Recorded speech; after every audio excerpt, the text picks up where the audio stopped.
बढ़िया विधानसभा में हमारे देश के प्रधानमंत्री माननीय श्री नरेंद्र मोदी जी का आगमन हुआ है और यहीं चनपटिया की जनता हमारे साथ है।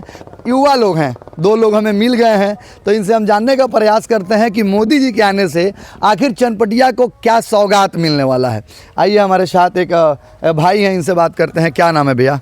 मेरा नाम अभय कुमार मिश्रा है। अच्छा भाई जी, मोदी जी का आगमन हुआ है चनपटिया में। जी। और चनपटिया में की जनता जो है कई सालों से चीनी मिल की मांग कर रही है, स्टील प्लांट बंद हो चुका है, क्या कहना चाहेंगे आप? देखिए, सबसे पहली बात तो मोदी जी का आना यहाँ वो मजबूर होके आए हैं।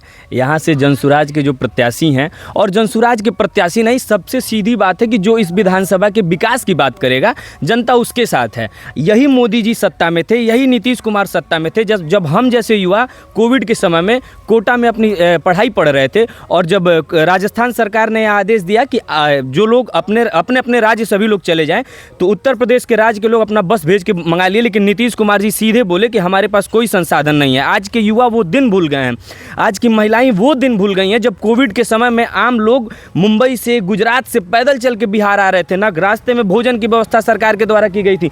महिलाएं जो हैं अपना डिलीवरी रोड पे की हुई हैं, वो दिन भूल गए हैं। शर्मसार हो चुका था बिहार उस समय। और एक समय में जब बिहार कहा जाता था एक बिहारी 100 पे भारी, आज वही बिहार के बारे में ये कहा जाता है कि एक बिहारी 100 बीमारी। सोचिए, यह बिहार कभी शिक्षा का केंद्र हुआ करता था। नालंदा विश्वविद्यालय हमारे यहाँ सबसे पहले था। वह बिहार है जिसने भारत को प्रथम राष्ट्रपति दिया, राजेंद्र बाबू को। पूरे मैथ को बदलने वाला, जो जीरो का खोज करने वाले आर्यभट्ट, जिनका जन्म इस बिहार में हुआ था। भारत के द्वारा जो पहली सैटेलाइट भेजी गई आर्यभट्ट के नाम पे, वो आर्यभट्ट जी के नाम पे भेजा गया, जो कि बिहार के रहने वाले थे। लेकिन आज स्थिति क्या है बिहार की, यह बताने की आवश्यकता नहीं है लोगों के बीच में। परंतु मैं एक बात जरूर कहूँगा कि आज की युवाओं को, आज के महिलाओं को, आज के बुजुर्गों को अपने और अपने अगली पीढ़ी के बारे में ज़रूर सोचना चाहिए, और तब जाके वोट करना चाहिए। मनीष कश्यप यहाँ से चुनाव लड़ रहे हैं, क्या आशाएं हैं आप लोगों को मनीष कश्यप से? क्या उम्मीद है मनीष कश्यप से? देखिए, मनीष कश्यप जी एक युवा हैं, और युवा के साथ साथ उनका एक क्रांतिकारी युवा हैं जिन्होंने बिहार की लड़ाई लड़ी। बिहार के लिए हर जगह, मैं सिर्फ किसी एक विधानसभा की बात नहीं कर रहा हूँ। मनीष जी एक ऐसे व्यक्तित्व हैं जो पूरे बिहार के हर जगहों पर जाके इस बिहार के लिए आवाज़ उठाए हैं। सन ऑफ बिहार पूरे बिहार के लोग यूँ ही नहीं कहते हैं उनको। और मैं अपना आत्मविश्वास बता रहा हूँ कि मनीष जी को हराना यहाँ से बहुत ही मुश्किल है। मुश्किल ही नहीं, नामुमकिन है। मनीष जी यहाँ से जनता की आस बन के उभरे हुए हैं, यहाँ पे जनता का विश्वास बन के उभरे हुए हैं। भारतीय जनता पार्टी, सभी पार्टियां जो है अपना प्रचार प्रसार करती हैं, लेकिन आज तक कभी इतिहास में ऐसा नहीं हुआ था कि देश के प्रधानमंत्री मोदी जी विधानसभा चुनाव में चनपटिया आए हैं।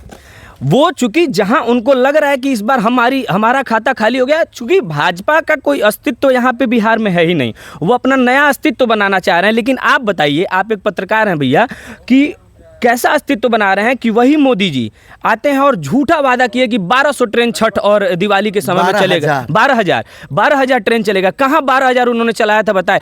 आम जो गोदी मीडिया मैं कहूँ, यदि जो नेशनल मीडिया हैं, वो इस चीज़ को नहीं दिखाई, सिर्फ चुनाव की वजह से, कि कितने दर के ठोकरे खाते हुए रेलवे स्टेशन से लोग गए हैं बाहर अपने। क्या वो दिन बिहार के लोगों को भूल जाना चाहिए?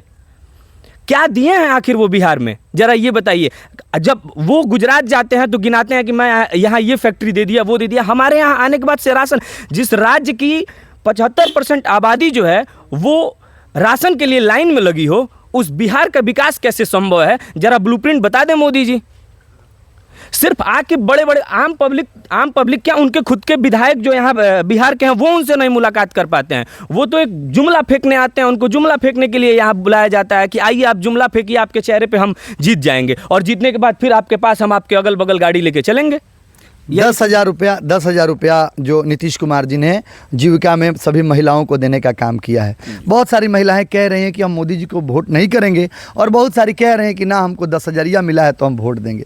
उन महिलाओं के लिए क्या कहिएगा? क्या वो दिन वो लोग भूल गए, कोरोना वाले, या अपने पति के वो दिन भूल गए, ट्रेन में होकर के जाने वाले बेटे का कितना तकलीफ हुआ है, उसके लिए क्या कहना चाहेंगे? देखिए, ये जो 10,000 रुपया बांटा गया है, प्रत्यक्ष रूप से दिख गया है ये सारी चीज़ें कि यह सिर्फ और सिर्फ इनडायरेक्टली वोट खरीदा गया है महिलाओं का।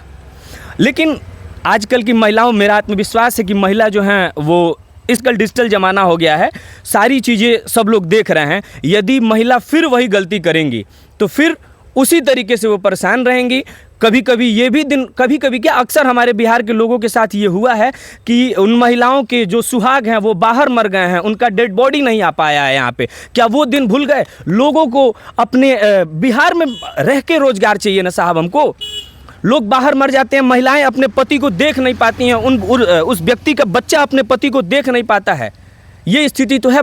और यदि महिलाएं फिर वो गलती करेंगी तो अपने आप को वो गड्ढे में ढकेलने का काम कर रही हैं। और बिहार का विकास यदि ये स्थिति रही तो बिल्कुल संभव नहीं दिखता है। वही होगा कि 5 साल के बाद हमको 5 सेकंड का समय मिलेगा, हम जाएंगे, बटन दबाएंगे और मोदी जी हमको 5,000, 500, 10,000, हर लोगों का क्राइटेरिया बढ़ चुका है, कितने में आप बिकेंगे। शर्म करना चाहिए वैसे लोगों को जो पैसे के आधार पर अपना मतदान दे रहे हैं, अपने मताधिकार का प्रयोग कर रहे हैं। 5 साल तक नेताजी लोग कहते हैं कि देश जो है सुरक्षित हाथों में है, और जब चुनाव आता है तो कहते हैं कि हिंदू खतरे में। आप जरा ये बताइए, आप भी हिंदू हैं, कि आप खतरे में हैं? बिल्कुल खतरे में नहीं है। हमारा देखिए, सबसे पहले मैं भारतीय हूँ और देश की सुरक्षा उनके यदि हाथों में है तो ज़रा मुझे बता दें कि अभी कुछ दिन पहले पहलगाम अटैक हुआ है, उसमें आखिर क्यों नहीं जांच बैठाई गई कि आखिर सुरक्षा में चूक कहाँ से हुआ। आप उस समय ऑपरेशन सिंदूर एक विजन लेके चले, महिलाओं के घर में सिंदूर बंटवा रहे थे। पहले आप अपने सिंदूर, इस भारत माता के सिंदूर की रक्षा कीजिए। जवान को हिंदू मुस्लिम कह के मारा गया वहाँ पे। आप तो सिर्फ और सिर्फ जातिवाद के आग में ढकेलने का काम कर रहे हैं भारत को। आप सिर्फ विकास के मुद्दे पे चुनाव लड़िए ना साहब। आप तो समीकरण बनाते हैं कि मुस्लिम वोट हमारा इतना है, ब्राह्मण वोट इतना है, कुशवाहा वोट इतना है। आप करते क्या हैं? और सुरक्षा का हाथ उनके जी में है। तो साहब मुझे ये बता दीजिए, और हिंदूवादी चेहरा अपने आप को बताते हैं, तो 200 करोड़ का जो बीफ कंपनी से डोनेशन लिया गया था, क्यों लिया गया? आखिर उसका खुलासा क्यों नहीं किया गया? 200 करोड़ बीफ कंपनी से इन्होंने डोनेशन लिया था। चुनावी रणनीति बनाते हैं। और मैं आखिरी समय में एक ही बात कहूंगा कि बिहार से भारतीय जनता पार्टी का सुपड़ा साफ होने जा रहा है और जनसुराज जो है इस बार सरकार बनाने जा रही है। चूंकि जनसुराज इसलिए सरकार बना रही है क्योंकि इतने सालों में पहली बार ऐसा हुआ है जब बिहार की जनता पलायन पे, बेरोजगारी पे, स्वास्थ्य पे, शिक्षा पे बात की है। यह सिर्फ और सिर्फ जनसुराज की देन है। आप पढ़े लिखे हैं? बिल्कुल। किस पार्टी को वोट करेंगे 11 तारीख को? देखिए, मैं प्रत्यक्ष तो बताना नहीं चाहूँगा, लेकिन बिल्कुल ही मैं उस पार्टी को वोट करूँगा जो पलायन पे बात करेगा, जो बिहार के शिक्षा पे बात करेगा, जो बिहार के शिक्षा स्वास्थ्य व्यवस्थाओं पर बात करेगा। और मैं इन मुद्दों को यदि कह रहा हूँ तो आप समझ जाएंगे कि मैं किसकी बात कर रहा हूँ। चलिए, बिहार के लोगों को भूलने की ज़रूरत नहीं है कि कोविड के समय में कैसे जो है बिहारियों को घर आने में कितना तकलीफ़ हुआ। कोविड तो बहुत दूर है, फिलहाल में दीपावली और छठ पूजा में दिल्ली से जो सप्त क्रांति ट्रेन चल रही थी, सत्याग्रह चल रही थी, जननायक चल रही थी, जनसाधारण चल रही थी, मुंबई से अवध एक्सप्रेस चल रही थी, राप्ती गंगा चल रही थी, इन ट्रेनों में बिहारी घर आने के लिए कैसे जो है, सीट तो दूर की बात है, शौचालय में अपना सफ़र किए हैं। तो वो दिन भूलने की ज़रूरत नहीं है। मात्र 5 साल पर आपको मौका मिला है 5 सेकंड का।